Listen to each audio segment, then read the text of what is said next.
Assalamualaikum warahmatullahi wabarakatuh. Bismillahirrahmanirrahim. Alhamdulillahirabbil alamin. La ilaha illallah wahdahu la syarikalah, lahul mulku wa lahul hamdu wa huwa ala kulli syai'in qadir. Asyhadu an la ilaha illallah wa asyhadu anna Muhammadan abduhu wa rasuluh. Allahumma shalli ala Muhammad wa ala ali Muhammad kama shallaita ala Ibrahim wa ala ali Ibrahim fil alamina innaka Hamidum Majid. Alhamdulillah, Bapak Ibu, sahabat yang Allah muliakan, anak-anakku tercinta yang juga menyempatkan hadir di sini, saya lihat ya. Bu, kesini sama suami apa sendirian? Atas kemauan sendiri apa dipaksa?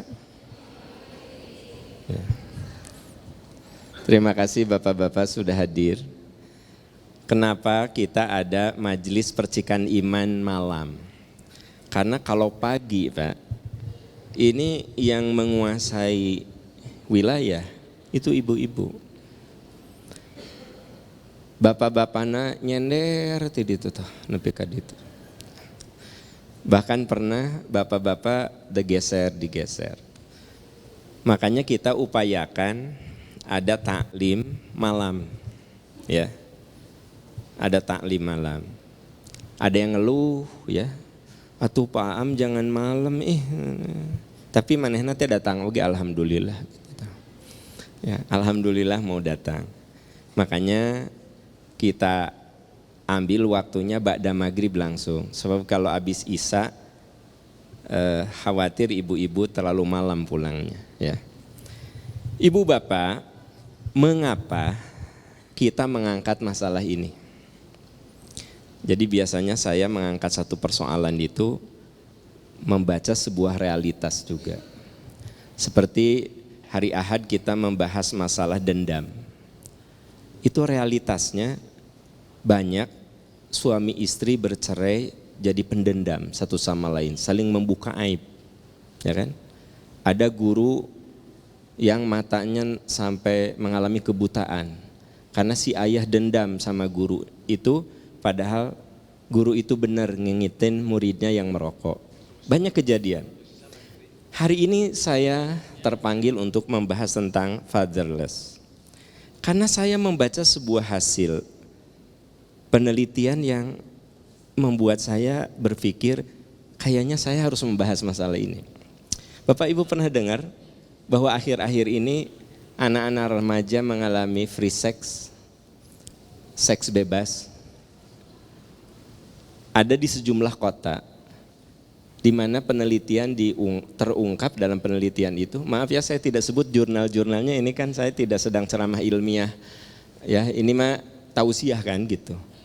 Biarlah saya yang baca aja jurnal-jurnal itu. Jadi begini, ada sebuah keprihatinan anak remaja itu mereka melakukan free sex.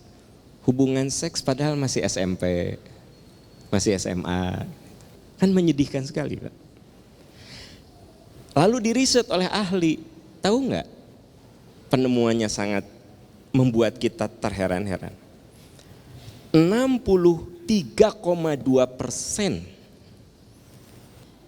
anak-anak remaja yang melakukan seks bebas itu rata-rata merasa dia tidak ada kehadiran ayah di rumahnya. Bukan tidak punya ayah.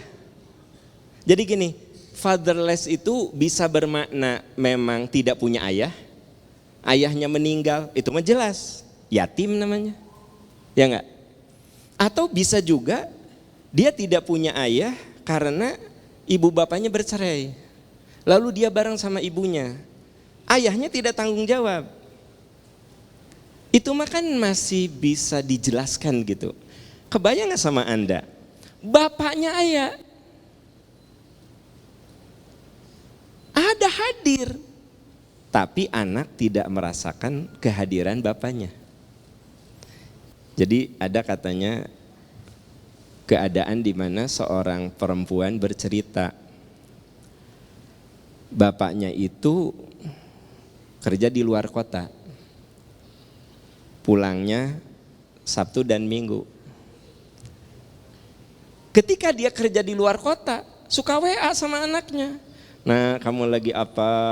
Pokoknya di WA mah rame begitu. Tapi kalau udah ke rumah, si ayahnya teh nonton TV, ngoprek HP. Bahkan ketika mau ngajak makan sama anaknya saja, nge-WA. Teteh makan yuk. Pas makan, Pak diem-diem.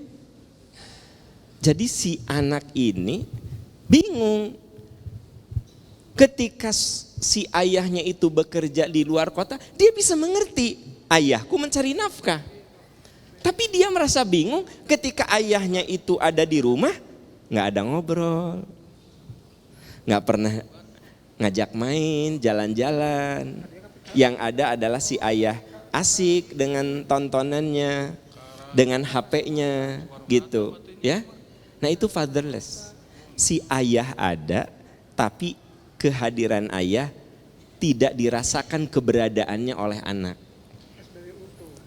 Nah ternyata di antara pencetus seks bebas adalah si anak perempuan itu tidak merasakan kehadiran ayah.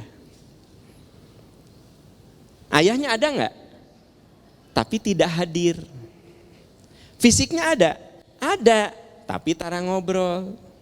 Tara jalan-jalan, nggak pernah ngobrol, nggak pernah jalan-jalan, Pak diem-diem gitu. Dan si ayah ini asik dengan dirinya sendiri, ya. Hari Sabtu goes, hari Minggu goes, ya. Bukan tidak boleh goes Pak, ibu langsung tah ayah, bukan begitu maksud saya. Goes boleh Pak, pagi goes, sore jalan sama anak, diskusi sama anak. Bila perlu anaknya diajak goes. Ini masih bapak asik gituan. Itu fatherless. Jadi fatherless yang paling membahayakan itu ayah ada tapi kehadiran ayah tidak dirasakan oleh anak. Dan Anda perlu tahu 63,2% yang seks bebas itu si anak perempuan tidak merasakan kehadiran ayah. Dengar ya, bukan tidak punya ayah, tidak merasakan kehadiran ayah. Saya bilang kalau anak itu tidak punya ayah jelas ini. Ini mah ayahnya ada, tapi tidak merasakan kehadiran. Saya lagi cerita latar belakang. Ada lagi nih hasil riset yang membuat saya terheran-heran. Bukan terheran-heran. Apa ya? Membuat saya harus bahas masalah ini gitu loh. Ya. Bu, Pak, sekarang ini kan ada anak yang tawuran, ada anak yang tiba-tiba ngebacok, bener gak sih? Iya kan? Nggak hujan, nggak angin, ujuk-ujuk dibacok aja gitu. Padahal dia nggak kenal sama orang itu. Kan pernah Anda baca berita seperti itu, ya? Jadi peminum, pecandu, pelaku kriminal lebih dari 80% setelah diriset mereka tidak merasakan kehadiran ayah dalam hidupnya, fatherless.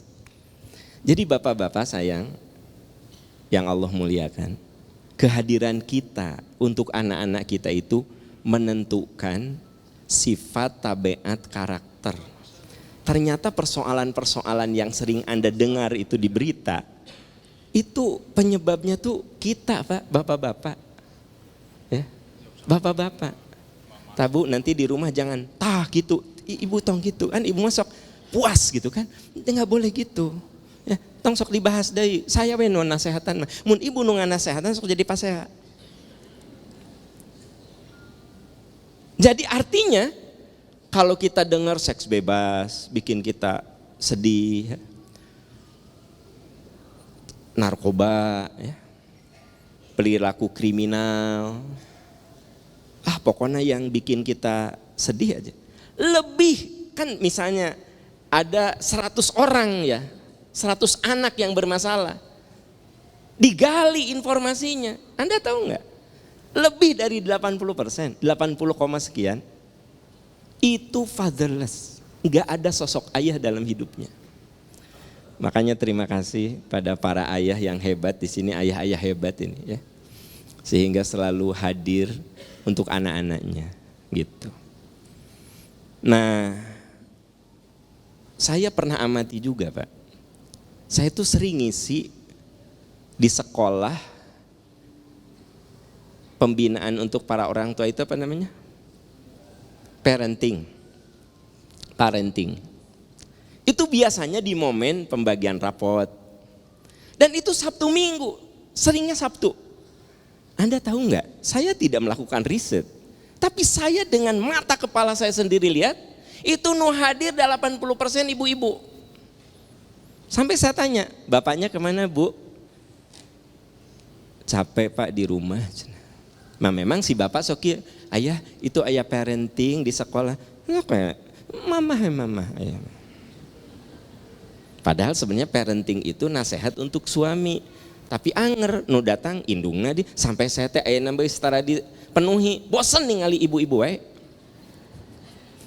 Jarang itu kalau ada parenting 50-50 gitu ya. Kan dengan mata kita udah kelihatan. Ibu-ibuna, bapak-bapak, enggak, dominan ibu-ibu. Bu, kalau saya tanya satu persatu Anda nih, ya. Kalau parenting itu lebih sering sendiri atau bareng sama suami? Dengerin tah. Padahal yang namanya parenting itu kan bukan untuk ibu-ibu, bukan untuk ibunya, tapi juga untuk bapaknya. Kenapa? Karena si bapak merasa apa? Eta mah tugas indung, eta mah tugas ibu, tugas ayah mah mencari nafkah. Nah ini kesalahan berpikir. Jadi ibu bapak, nggak saya lagi menjelaskan latar belakangnya dulu. Ini datanya banyak banget sampai saya pilih-pilih aja mana yang kira-kira penting, yang kira-kira bisa diterima secara ringan gitu.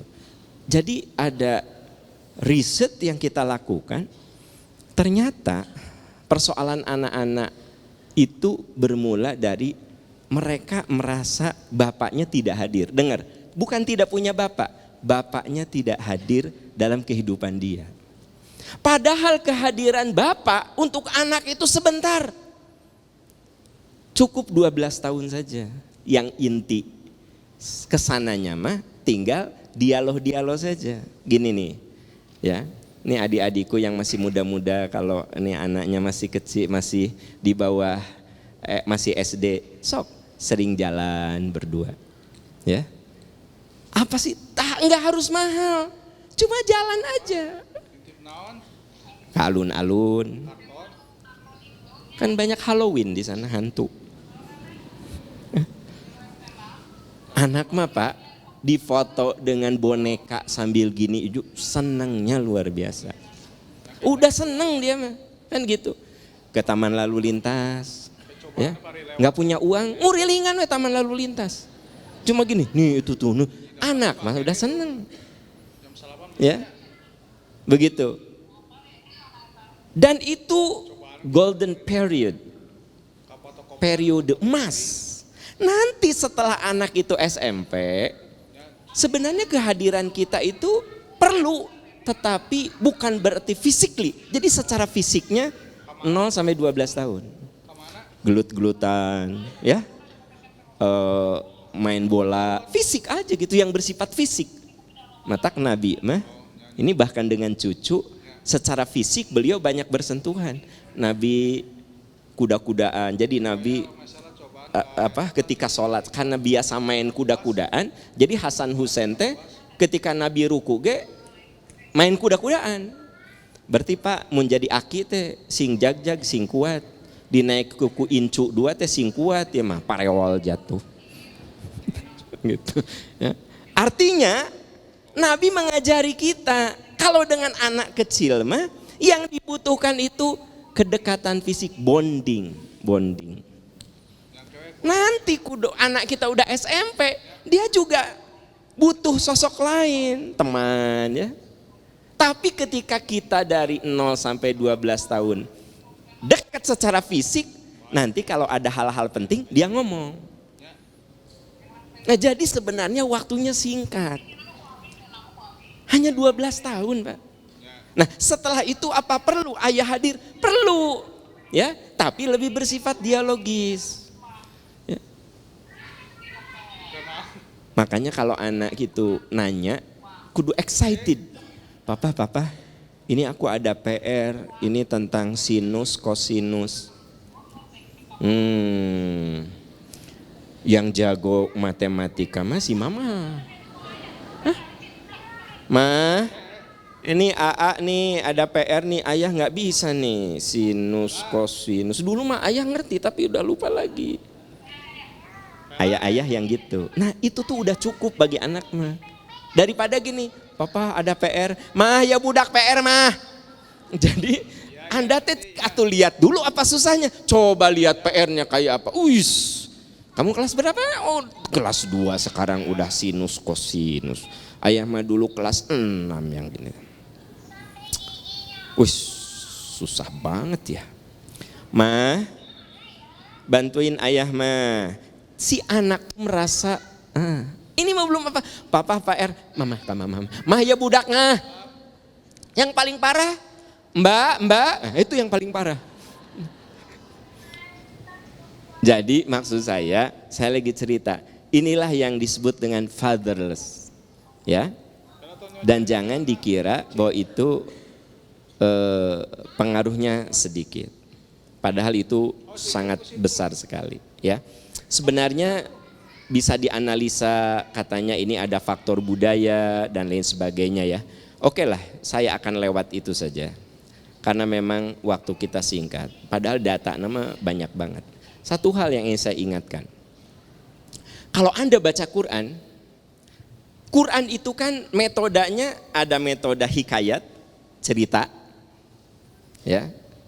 Anda baca ada cerita, ada riwayat, ada sejarah tentang Nabi Musa, Nabi Daud, Nabi Sulaiman. Nah itu hikayat, ya, qasas. Jadi Quran itu kan isinya al-aqaid, keimanan. Yang kedua asy-syara'i, syariat, hukum. Yang ketiga al-qasas, kisah. Nah di dalam sekian kisah Al-Quran itu ada kisah dialogis, ya, interaksi antara anak dan orang tua. Kalau Anda teliti dari Al-Fatihah sampai dengan An-Nas, nanti di rumah baca ya. Jika nama mau dibaca ada. Anda ya, aku mah percaya sama Pak Aam gitu Anda. Aku mah udah percaya aja. Kalau Anda baca, tahu nggak? Kita akan menemukan 17 kisah interaksi antara anak dan orang tua. 14-nya interaksi ayah dengan anak, bukan dengan ibu. Saya ulangi ya. Ada 17 interaksi antara anak dan orang tua. Kalau orang tua ayah ibu kan? Bisi Anda gak percaya cek. Interaksi itu dari 17, 14 dialog interaksi antara anak dan bapak. Hanya 3 interaksi antara anak dan ibu. Tapi faktanya di lapangan dibalik. Anak lebih banyak dialog interaksi dengan ibunya, dengan bapak sedikit. Padahal Quran itu menggambarkan dari 17 kisah interaksi antara orang tua dan anak, 14-nya interaksi antara anak dan ayah. Anda bisa lihat di Quran tentang Luqmanul Hakim. Itu kan interaksi anaknya Luqman, Zakaria, ya, Nabi Zakaria, interaksi Nabi Yakub, Nabi Ibrahim, Imron dan seterusnya. Begitu. Kalau Anda baca Quran dari Fatihah sampai dengan An-Nas, maka Quran itu isinya bisa dikelompokkan dalam 3 kelompok besar. Pertama al-aqaid, bicara tentang keimanan. Keimanan yang benar termasuk meluruskan keimanan yang salah. Yang kedua asy-syara'i, masalah hukum, ya. Dari mulai hukum yang sifatnya sederhana, bagaimana cara Anda bertamu, kan ada. La tadkhulu buyutan ghairu buyutikum. Kamu tidak boleh datang ke rumah orang hatta tastanisu, sebelum kamu janjian dulu, jangan selonong boy. Jadi kalau mau bertamu itu diatur kan. Mau diberitahu Anda mau datang ke rumah saya, bikin janji dulu Pak Am, hari Selasa jam 10 saya mau ke kantor. Aduh maaf saya lagi meeting. Nah, kan enak, ujung-ujung badai ka Pak Am. Jadi kalau anak-anak teman-teman bilang, udah janji belum? Juga pejabat wae kudu janji. Bukan apa-apa, kita sudah ada agenda. Saya cerita ini hukum, sampai urusan kayak gitu ada hukumnya. Sampai hukum warisan, hukum pernikahan, hukum perceraian, hukum pengasuhan anak, ya. Itu namanya asy-syara'i. Yang ketiga al-qasas, kisah. Nah, terakhir saya tadi katakan, kisah ini macam-macam. Di antaranya adalah kisah interaksi antara anak dan orang tua. Yang menarik saya adalah ternyata dari 17 kisah interaksi, 17 kisah antara orang tua dan anak. Kalau orang tua kan ayah bunda, teman-teman, 14 dari 17 itu dialog anak dengan bapak, bukan dialog anak dengan ibu. Berarti persoalan komunikasi bapak dengan anak itu menduduki posisi penting untuk membentuk kepribadian anak. Ya. Makanya setiap ayah harus punya quality time. Bukan berarti ayah teh kudu terus bareng sama anak.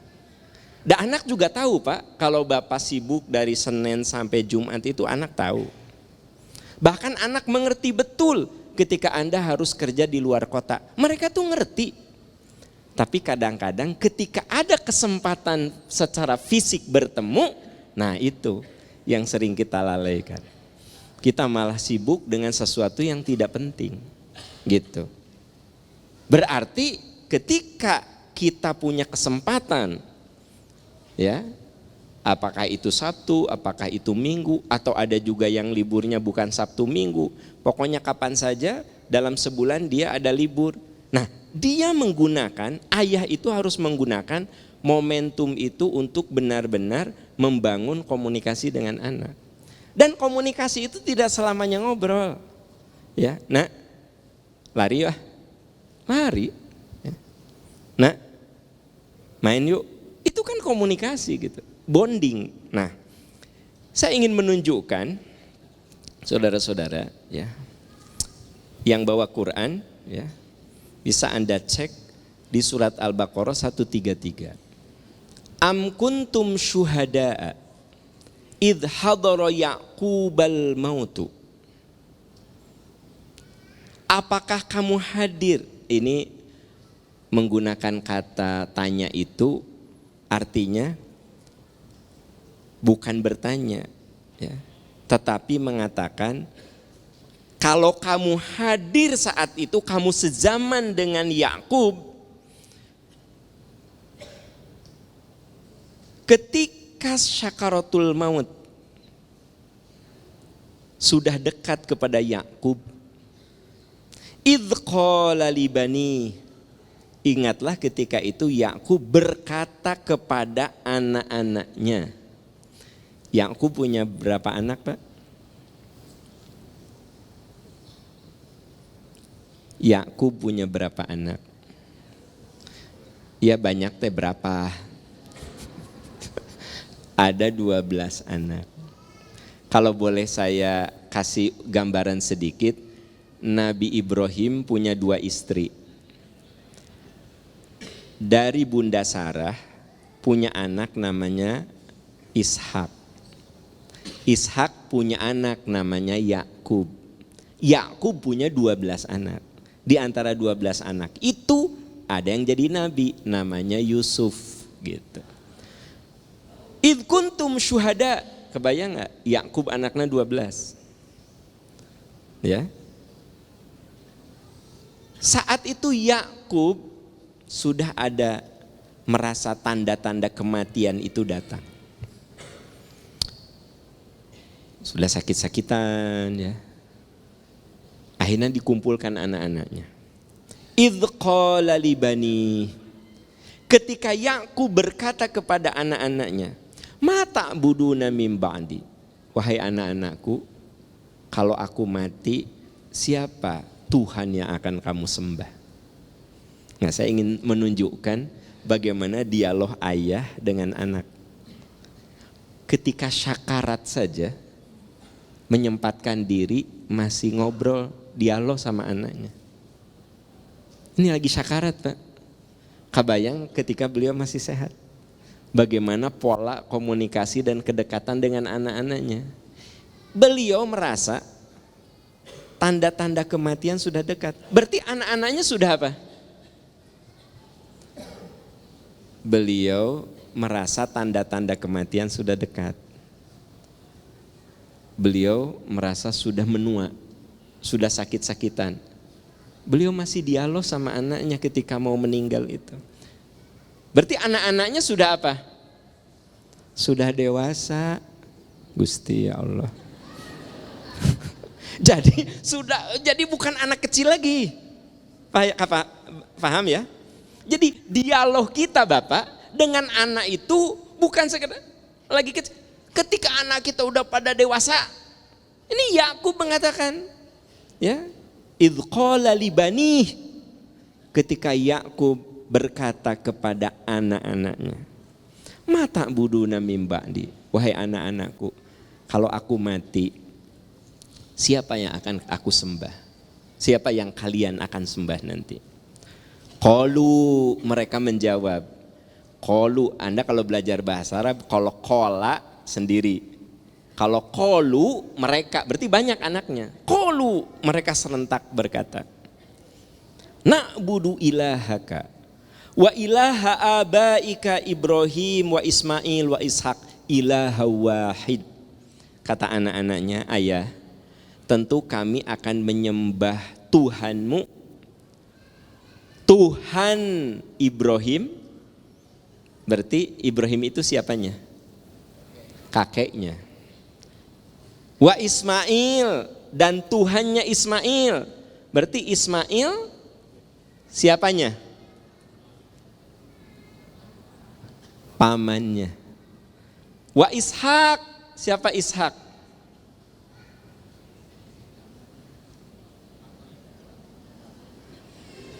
Aki. Da Anda mah boro-boro nasab nabi, nasab sorangan ge Anda mah teh apa?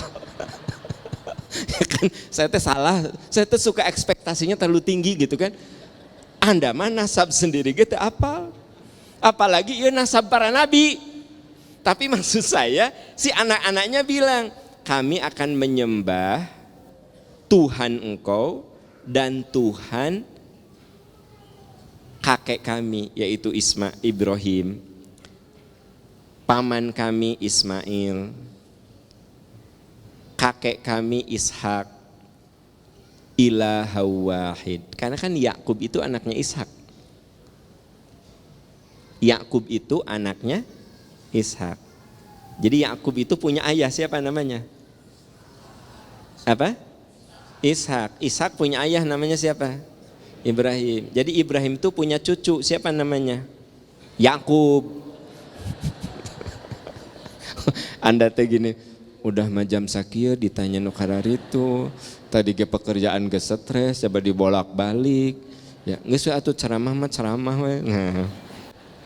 Jadi sampai maksud saya logikanya itu, oh iya, berarti si anaknya itu ya mengatakan, ayah nggak usah khawatir.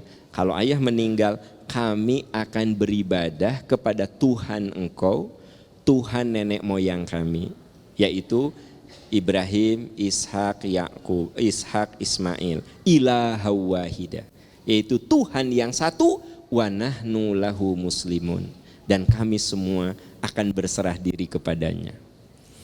Saudara-saudaraku tercinta, ini isyarat apa?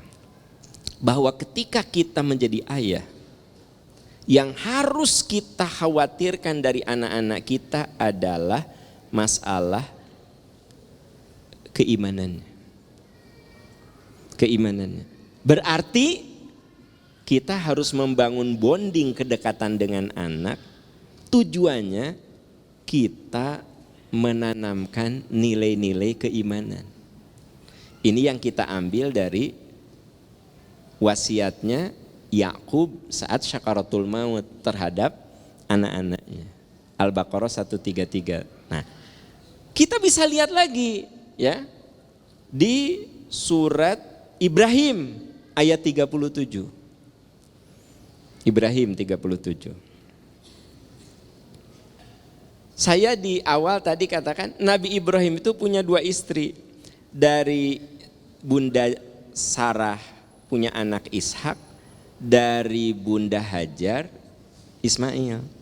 Ini ada yang akan saya ceritakan adalah ketika Nabi Ibrahim diberi anak dari Bunda Hajar yaitu Ismail, Allah menyuruh Nabi Ibrahim menempatkan Ismail dan ibunya di kota Mekah. Dan Anda jangan bayangkan kota Mekah sudah ramai, itu masih padang pasir. Sementara Nabi Ibrahim ada di Palestina. Kabayang tuh perjalanan dari Palestina menuju Mekah. Ya. Sekarang bisa pakai bis 27 jam. Kalau pakai pesawat 1,5 jam. Hanya butuh waktu ke Jeddahnya, kemudian dari Amman ke Yerusalemnya gitu. Ya. Emang kalau belum ke sana mah agak susah ngebayangkan, agak susah kan. Jadi saya ceritakan juga banyak yang ngeblank dari Amman ke susah. Mual kebayang. Nah, teman-teman semuanya, kebayang nggak Nabi Ibrahim disuruh menempatkan putranya Ismail. Nah, Anda bisa lihat apa yang harus jadi kegundahan seorang ayah. Kalau tadi Yakub mengatakan, "Nak, kalau ayah mati, kalian mau menyembah apa?" Nah, sekarang Ibrahim adalah kakeknya Yakub. Berarti Ibrahim itu kalau Nabi Yusuf ke Nabi Ibrahim naon? Uyut. Kalau Nabi Ibrahim ke Nabi Yusuf, cek saya ge Anda mah boro-boro para nabi. Kan ya. Liar kan? Uyut terus cicit uyut. Nah, itu tidak terlalu penting. Yang penting adalah kita sebagai ayah itu harus punya kegundahan. Seperti gundahnya Nabi Ibrahim. Yang dikhawatirkan Nabi Ibrahim bukan rezeki anak. Bukan.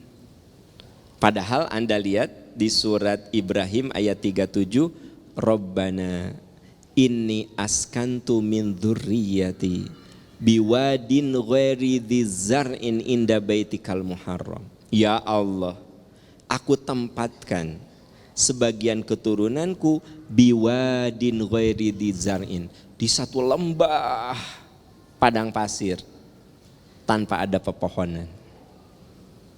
Inda baitikal muharram, di sisimu, di sisi rumahmu yang diagungkan. Dan teman-teman, Anda kalau sudah umroh atau haji, ini ritualnya dilakukan. Jadi kalau misalnya kita sudah tawaf, sholat di maqam Ibrahim, kita jalan, ada daerah nanjak gitu, menanjak, itu namanya sofa. Kita di sofa ngangkat tangan. Ya. Tapi doanya bukan ini. Doanya Allahu Akbar, Allahu Akbar, Allahu Akbar. La ilaha illallah wahdahu la syarikalah lahul mulku wa lahul hamdu wa huwa ala kulli syai'in qadir. La ilaha illallah wahdah anjaza wa'dah wa nasara abdah wa hazamal ahzaba wahdah. 3 kali. Kalau Nabi Ibrahim anaknya ditempatkan di sekitar Ka'bah, ya, jalan, lalu ada tempat nanjak, anaknya kelihatan di sana. Kalau sekarang mah Anda menghadap Ka'bah. Nah, Nabi Ibrahim itu menempatkan putranya yaitu Ismail di Hijr Ismail. Kalau Ka'bah itu kan ada setengah lingkaran, Hijr itu artinya kamar. Disitulah Ismail berada. Nabi Ibrahim mengangkat tangan. Rabbana, ya Allah, aku tempatkan di antara keturunanku biwadin ghairi dzar'in inda baitikal muharram, di sisimu Baitullah Al-Haram. Nah, ini kegundahannya. Rabbana liyuqimus shalah. Ya Allah, jadikan anak cucuku orang yang selalu berkomunikasi dengan Engkau. Selalu sholat. Sholat itu kan komunikasi kita dengan Allah. Rabbana liyuqimus shalat faj'al af'idatan minan nasi tahwi ilaihim. Ya Allah, jadikan anak-anakku, keturunanku bisa mencintai orang lain dan bisa dicintai orang lain. Jadi yang harus kita khawatirkan dari anak-anak kita itu, apakah dia bisa dekat enggak dengan Allah? Yang kedua, dia berakhlak mulia enggak? Baru setelah itu, warzuqhum minas samarati la'allahum yashkurun. Beri mereka rizki. Semoga dengan rizki itu mereka berterima kasih. Jadi bapak-bapak, sahabat tercinta, ibu-ibu, bapak-bapak, yang harus gundah dalam diri kita teh terhadap anak-anak, satu, hubungan anak dengan Allah tuh gimana? Kita kan suka prihatinnya kalau anak rankingnya butut gitu. Punya anak ranking teh selalu sesuai jumlah murid. Murid 30 ranking 30 ya. Pernah anak teh masuk 10 besar, muridnya teh 10 orang. Gelisah. Ku ibu dikursuskan. Kursus bahasa Inggris, kursus bahasa Korea, ya, kursus bahasa Arab, kan gitu. Ikut bimbel, ikut wah, Anda gelisah. Kok anak aku rankingnya jelek? Tahu nggak? Nabi Ibrahim tidak gelisah dengan itu. Nabi Ibrahim gini, duh, anak aku teh ya nanti bisa dekat nggak dengan Allah? Anak aku teh nanti berakhlak mulia atau tidak? Kan tadi sudah kita singgung, hasil penelitian menunjukkan mabuk, kejahatan, kekerasan, lebih dari 80% setelah diriset ternyata itu anak-anak yang merasa ayahnya tidak hadir. Punya ayah tapi ayahnya tidak memberikan kontribusi. Akhirnya akhlaknya buruk. Karena itu jangan heran kalau Ismail itu menjadi orang yang sangat menyejukkan orang tuanya. Kenapa? Karena Nabi Ibrahim sebagai ayah, beliau yang jadi kekhawatiran beliau itu, ya Allah, jadikan anak-anakku itu orang yang dekat dengan Engkau.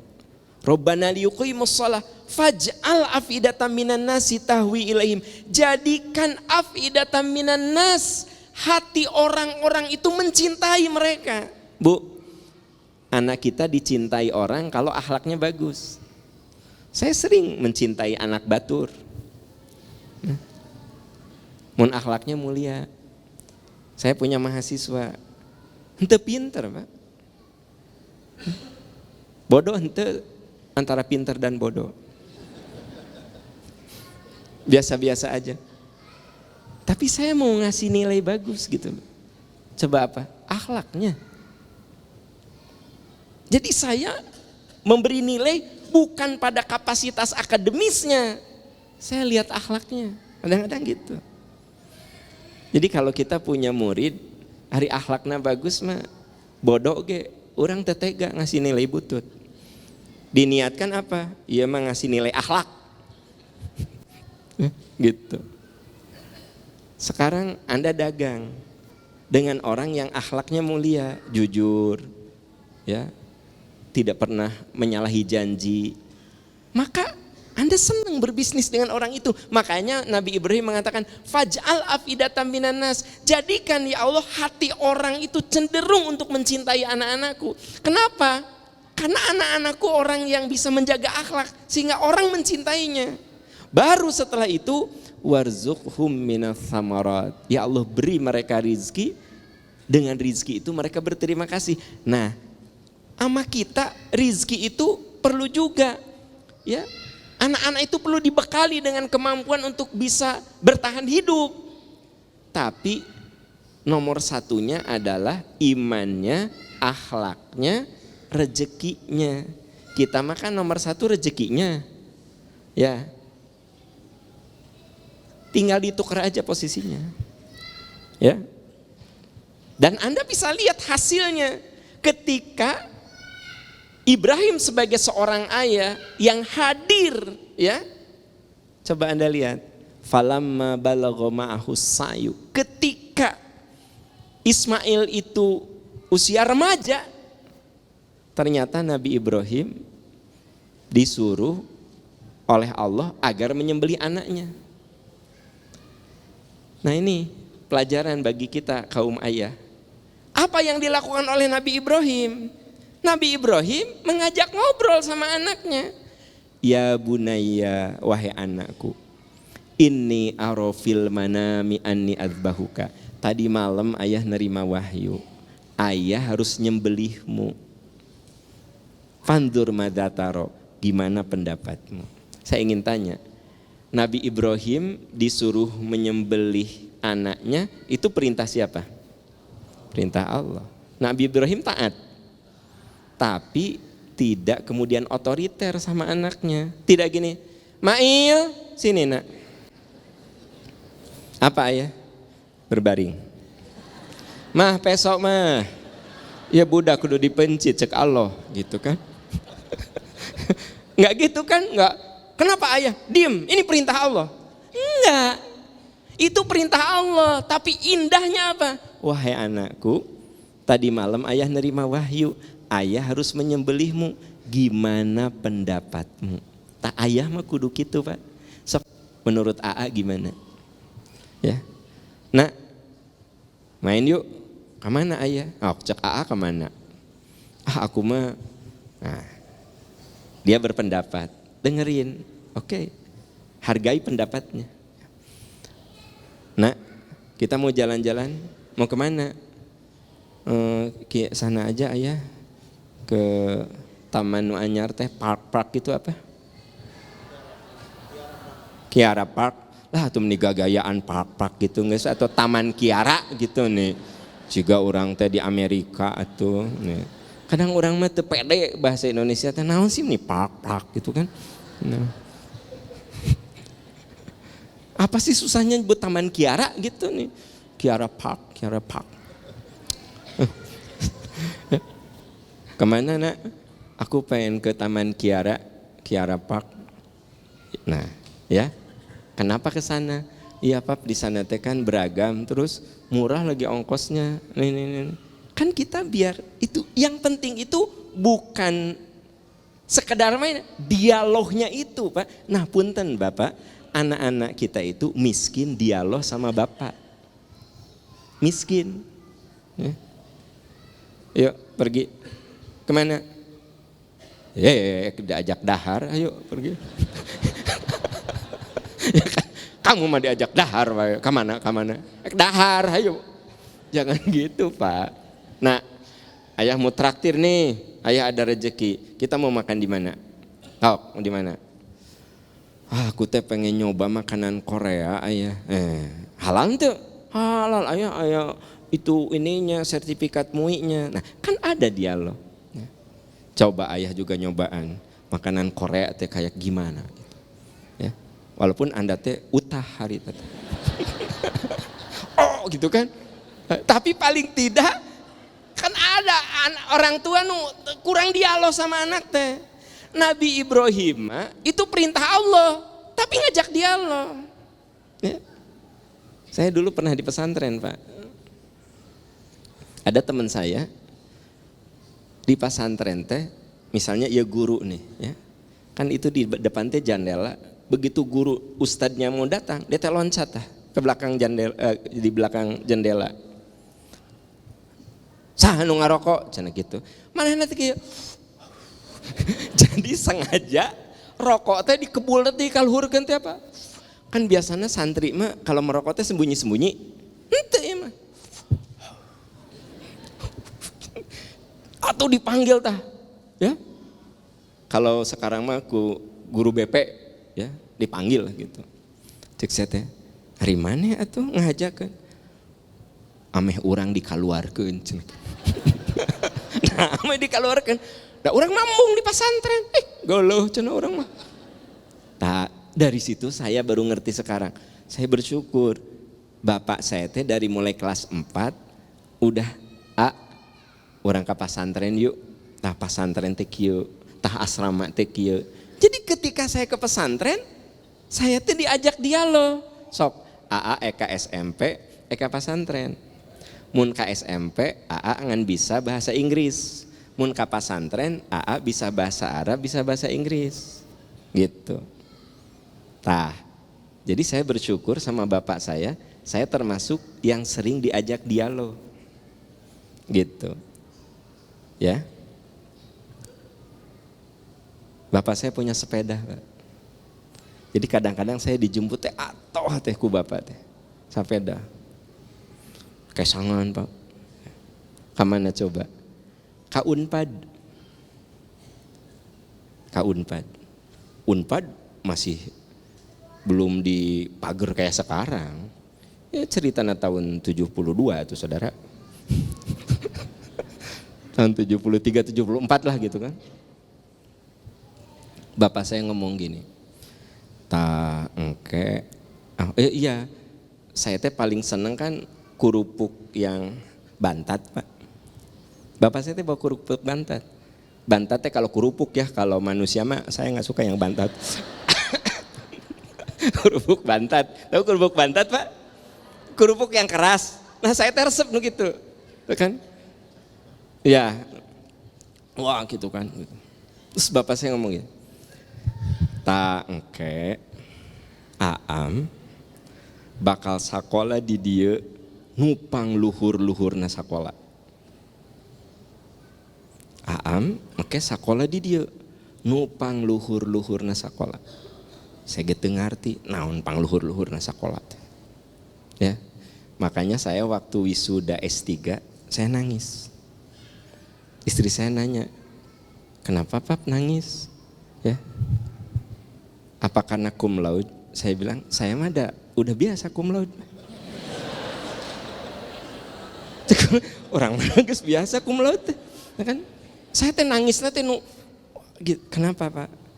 "Oh iya cek bapak nyebut engke Aam bakal sakola nupang luhur-luhurna." Kan sakola nupang luhurna mah S3. Jadi ingat, oh iya teh doa bapak. Kebayang sama Anda, ya? Ini dialog sederhana loh. Jadi adik-adikku, teman-teman yang anaknya masih kecil-kecil, yang penting itu kebersamaan dan dialog. Karena itu kuncinya sebenarnya. Ya, fatherless itu gambaran betapa banyak anak yang tidak punya hubungan emosional dengan bapaknya padahal bapaknya ada. Yang tidak bisa ngobrol sama bapaknya padahal bapaknya ada. Makanya bapak yang hebat adalah bapak yang membuat anak laki-lakinya kagum. Dan bapak yang hebat yang membuat anak perempuannya jatuh cinta pertamanya adalah ke bapaknya. Berarti bapak yang hebat. Lamun anak Anda yang laki itu kagum terhadap Anda, bapak orang hebat. Sekalipun mungkin karir di kantor biasa-biasa saja, staf terus, enggak masalah. Boleh jadi direktur utama Anda kalah sama Anda karena anaknya tidak menjadikan bapaknya itu sebagai yang dia kagumi. Bapaknya direktur. Anak nama direktur jadi sana. Terus senang si bapak gitu. Tapi anak Anda staff gitu. Tapi Anda benar-benar dikagumi oleh anak laki-laki. Jadi yang kita cari dari anak laki-laki, gimana dia mengagumi kita. Wah, si bapak mah. Gitu. Dan yang hebat, anak perempuan itu jatuh cinta pertamanya harus ke bapak. Maksud jatuh cinta pertama itu bapaknya itu jadi idola dia gitu. Nah gitu. Makanya itu akan jadi mindset. Makanya jangan heran ibunya pakai hijab syar'i, bapakna sok ka masjid. Nah kabogohna si budak awewe teh dianting, tato. Kenapa? Kalau anak Anda yang perempuan jatuh cintanya kepada Anda, maka dia akan mencari laki-laki yang paling tidak solehnya mirip bapaknya. Itu yang dimaksud bapak yang hebat itu membuat anak perempuannya jatuh cintanya itu ke bapaknya. Gitu. Jadi yang dimaksud adalah dia akan mencari jodoh yang tidak begitu jauh dari bapaknya. Jadi pola gitu loh. Ya.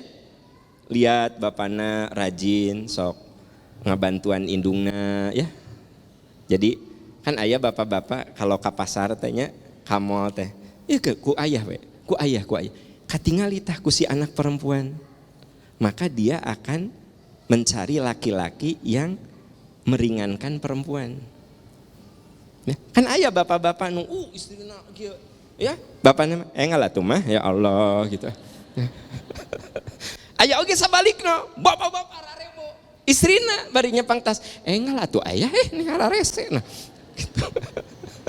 Nah jadi bapak yang hebat adalah bapak yang membuat anaknya kagum. Bukan berarti bapak kudu jadi orang hebat, kagum gitu.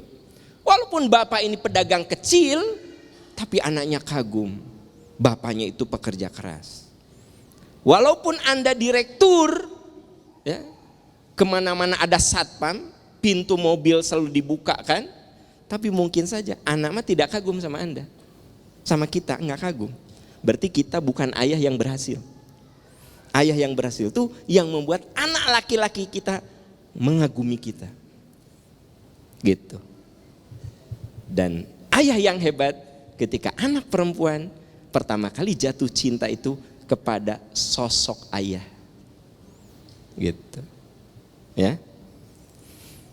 Oke, saya lagi cerita apa Pak?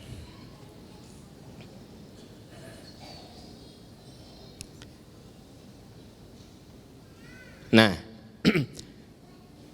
dari apa yang saya ceritakan, saudara-saudaraku tercinta, dari apa yang saya ceritakan, ada beberapa formula untuk membangun bonding, ikatan antara anak dan orang tua, terutama ayah. Pertama, prioritaskan waktu yang berkualitas untuk anak. Ibu punten, ibu juga sama begitu, karena ada ibu yang 24 hours bareng sama anak, tapi anak tidak merasa kehadiran ibunya. Sebab ibunya asik dengan drama Korea, anaknya asik ya. Jadi ongkoh indung teh aya, tapi kehadirannya tidak dirasakan. Nah, bapak ya, prioritaskan waktu yang berkualitas dengan anak. Sebenarnya 30 menit udah cukup. Asal konsisten. Paham saya mah ada kerjanya di luar kota. Oke, Anda liburnya hari apa? Sebut sajalah hari Sabtu atau hari Minggu. Prioritaskan waktu yang ada saat di mana totally kita dengan anak. Saya suka ke TSM, ya. Bapak muda antar anaknya, kagum saya. Kan anaknya ulin, bapak namain. Bapak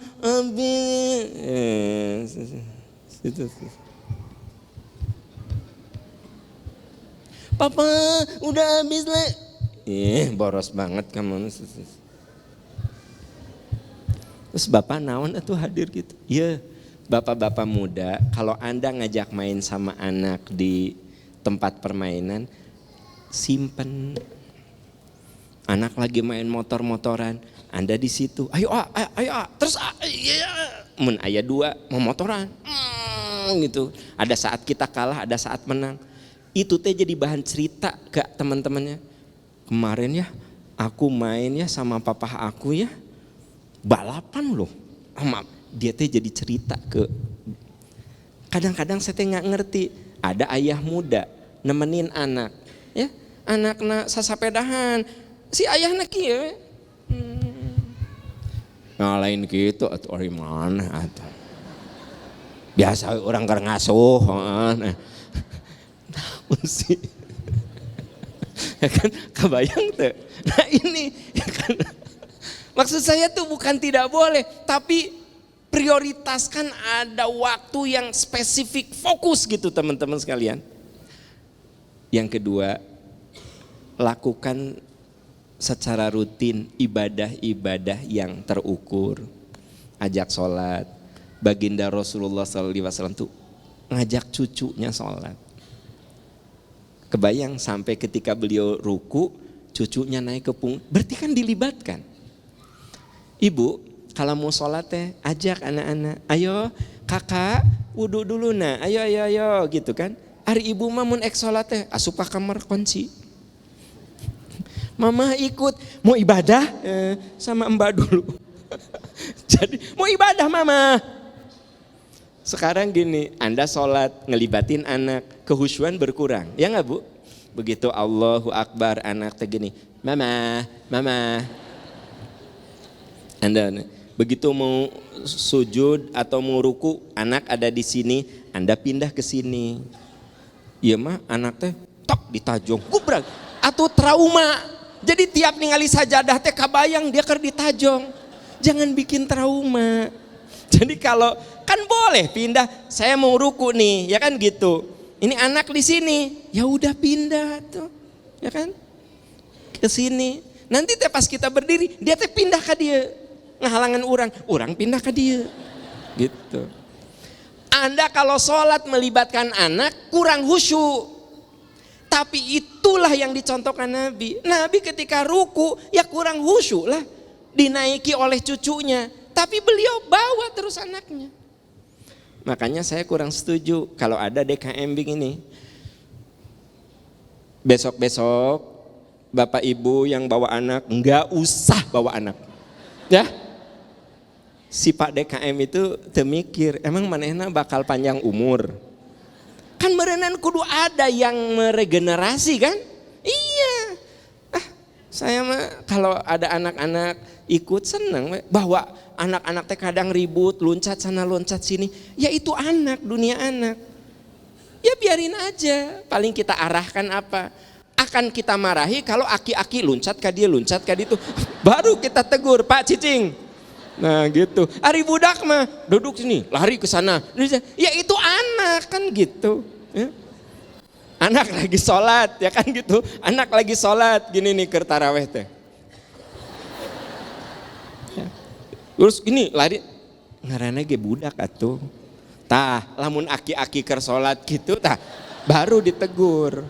Kan bener tuh. Jadi maksudnya, ya. Libatkan dalam ibadah. Makanya Nabi mengatakan, muru auladakum bis sholati sab'an.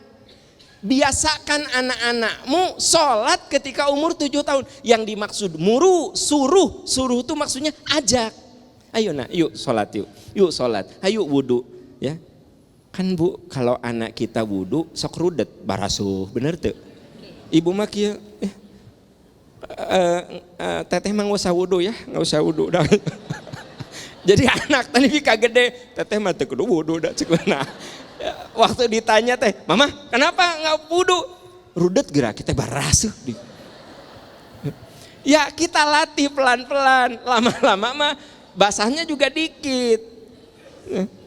Anda mah hayang jadi indung, gawe apa capek embung kan kumaha sih. Nah, jadi lakukan rutinitas ibadah. Satu, sisihkan waktu yang berkualitas. Sekali lagi, mungkin kalau waktu Anda sempit, 30 menit menurut riset itu ada cukup, tapi berkualitas, fokus, bener 30 menitnya main kan gitu.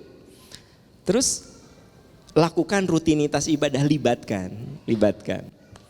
Ya, bawa ke masjid gitu. Ya. Sampai anak itu tidak asing dengan masjid. Orang itu kalau nggak dibiasakan, ada juga bapak-bapak nu kata istrinya teh, ayah ke masjid atuh, izin, kebayang tuh. Hanya laki era ke masjid, aneh kan cek aku mah. Percayalah dia ketika kecil nggak pernah dibawa ke masjid. Ayah ke masjid nih, izin, kebayang izin. Kenapa coba? Izin teh malu ya teman-teman yang di YouTube sih tidak tahu izin teh apa, malu. Ayah ke masjid atuh, malu. Nah bet malu, tahu nggak? Karena dia tidak dibiasakan oleh bapaknya baheula. Nah kalau udah biasa mah kayak begini ya, Anda yang nggak pernah ke bioskop, nggak pernah ke bioskop teh nggak kebayang harus gimana, apa harus wudhu dulu, apa harus pakai sepatu, ya? Apakah ketika masuk teh salam, assalamualaikum atau gimana? Karena Anda seumur hidup tara pernah ke bioskop dan Anda ada perasaan malu, aduh ke bioskop malu, karena tidak biasa. Kebayang teh anak-anak kita ke masjid itu malu, tidak biasa. Matak dengar ibu-ibu, kalau suami Anda malu ke masjid, coba cek latar belakang kehidupannya. Kemungkinan dia seumur hidupnya belum pernah dibawa ke masjid tah ku si bapak teh. Ya. Nah, terus yang ketiga, ini mengambil dari ayat-ayat yang tadi. Libatkan anak saat mengambil keputusan. Seperti halnya Nabi Ibrahim melibatkan kan. Nah, ayah dapat wahyu, ayah harus menyembelih. Fandur madataro, gimana pendapatmu?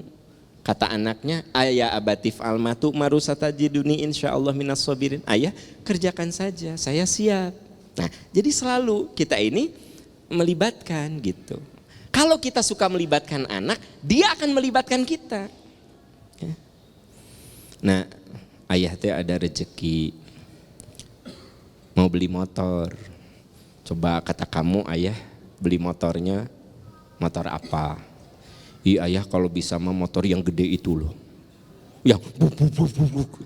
Oh, ayah uangnya nggak cukup. Itu mah ratusan juta. Ayah kan uangnya 12 juta.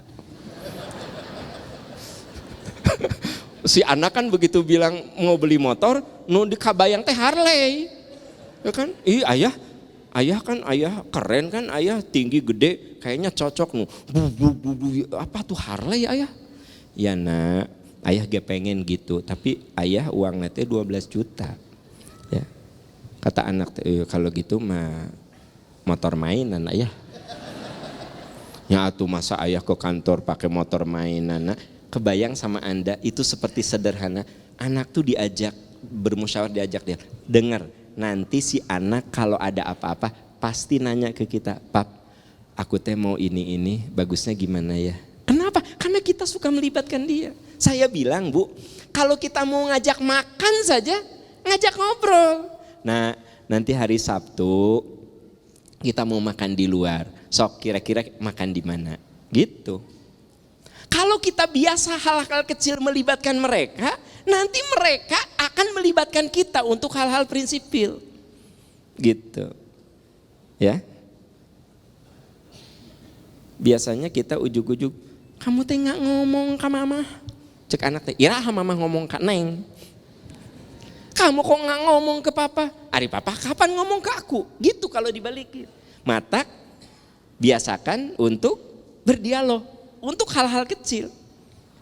Nah, nanti hari Senin tuh ada ceramah ba'da maghrib, ya. Ayah sama ibu mau ke sana, gitu. Mau ikut nggak?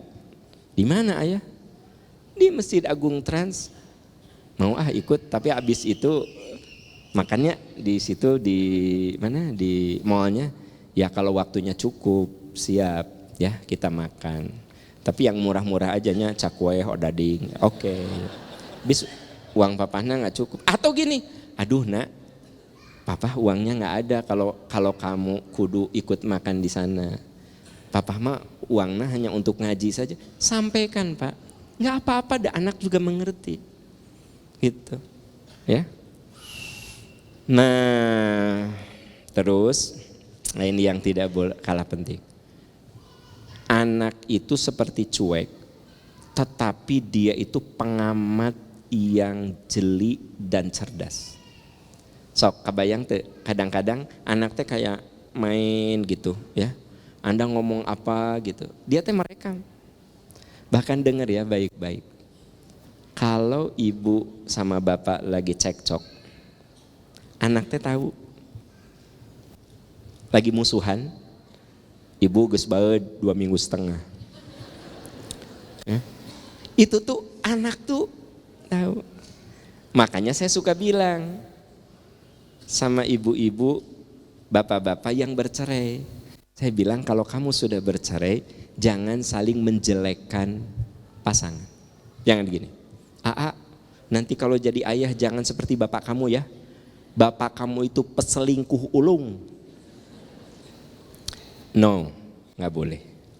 Anda gak usah ngomong, suatu saat anak juga tahu. Bapak gak usah, kenapa? Anak masih, kenapa? Ayah sampai cerai sama mama. Mama kamu tuh borosnya luar biasa. Ayah udah gak kuat, dikasih 5 juta habis, 10 juta habis. Ya, tiap kurang duit berantem, bapak gak usah ngomong. Anak bakal tahu. Jadi kita tidak perlu ngomong tentang kekurangan pasangan hidup kita di depan anak. Mau sudah bercerai, apalagi belum bercerai. Ya, sini nak, kalau kamu suka tertekan gak sama si mama? Iya, papa juga. Bapak jangan mentang-mentang cek Pak Am senang ngobrol, orang ajak ngobrol, kede nak. Hari kamu, menurut kamu si mama cerewet nggak? Iya aku teh kadang si mama teh sebelnya cerewet gitu. Nah, ayah itu udah nikah sama si mama 10 tahun. Umur kamu berapa? 7 tahun. Ayah menderita udah 10 tahun. Kamu baru 7 tahun. Walaupun benar Pak, tong diomongkan. Justru kita kudu melindungi martabat dan kehormatan pasangan hidup kita. Mama, kenapa sih si papa teh jam 9 belum pulang? Kan si papa teh kan kantornya sama dengan papahnya teman aku, si Reza. Itu papahnya si Reza itu maghrib udah ada di rumah. Si papa jam 10 belum pulang.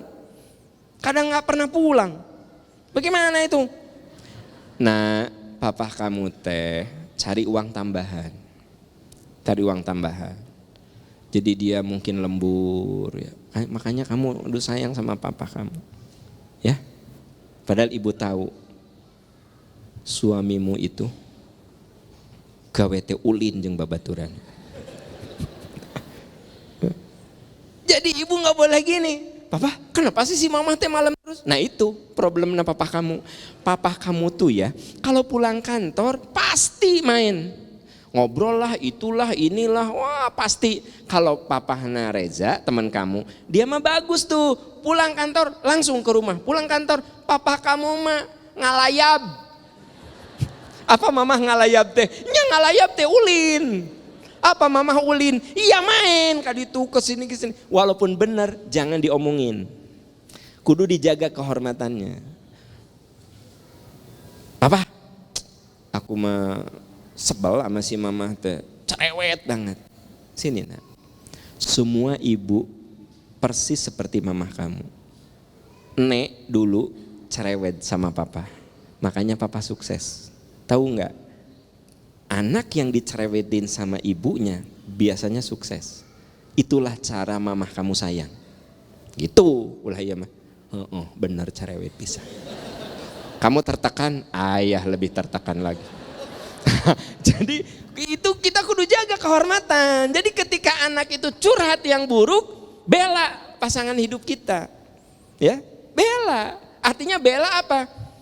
Munculkan yang positif.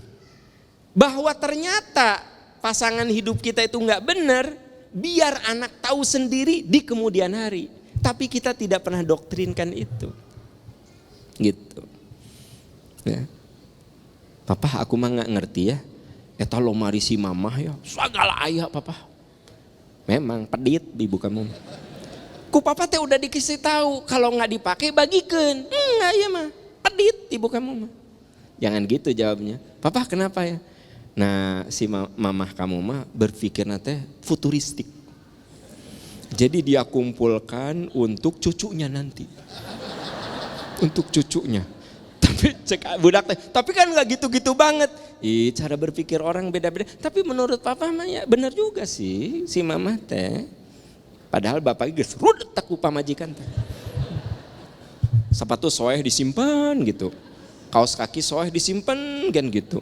Pokoknya dia mah tidak pernah disimpan we dikumpulkeun. Keresek-keresek balanya teh dilipat kumpulkeun. Pokoknya mah nepi ka laci teh metet ku keresek atuh. Gitu. Bapak teh udah rudet tapi begitu anak menggugat, bapak bela. Nah itu jadi bapak. Percaya, anak juga akan tahu tapi katakan, bapakku tuh hebat, selalu melindungi ibuku, selalu melindungi kehormatan istrinya. Anda tahu nggak? Nanti anak Anda kalau laki-laki akan melakukan hal yang sama, dia akan melindungi kehormatan istrinya. Begitu, ya. Jadi dari ayat-ayat tadi ada beberapa formula yang saya sampaikan, ya. Tentu itu yang kita anggap penting. Poin-poinnya lebih banyak lagi. Tapi kan nasihat filosof gini, orang arif tidak akan mengatakan seluruh yang dia tahu, tapi dia mengetahui seluruh yang dikatakannya. Jadi kan nggak mungkin saya kasih semua, ya beberapa bagian yang perlu menjadi peringatan bagi saya dan bagi kita semua. Bapak Ibu, terima kasih atas kebersamaannya, semoga memberikan kemanfaatan untuk kita semua. Subhanaka Allahumma wa bihamdika asyhadu an la ilaha illa anta astaghfiruka wa atubu ilaik. Rabbana hab lana min azwajina wa dzurriyyatina qurrata a'yun waj'alna lil muttaqina imama. Rabbana atina fid dunya hasanah wa fil akhirati hasanah wa qina adzabannar. Subhanaka rabbika rabbil izzati amma yasifun wa salamun alal mursalin. Amin ya arhamar rahimin. Amin ya rabbal alamin. Walhamdulillahi rabbil alamin. Wassalamualaikum warahmatullahi wabarakatuh.